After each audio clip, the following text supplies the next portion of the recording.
issued a tornado warning for southern Callaway County, Kentucky until 8 p.m.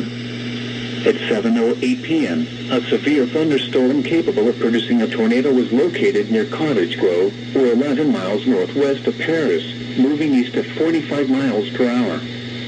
Expected hazards include tornado. This is a radar-indicated threat.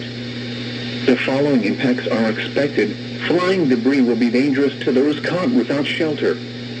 Mobile homes will be damaged or destroyed.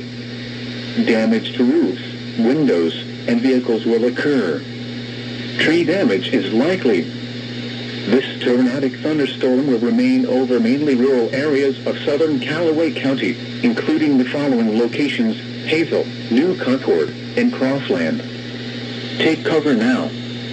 Move to a basement or an interior room on the lowest floor of a sturdy building.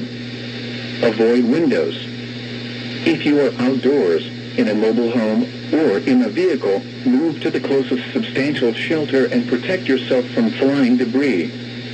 Repeating, a tornado warning has been issued until 8 p.m. for the following county: Callaway, Kentucky,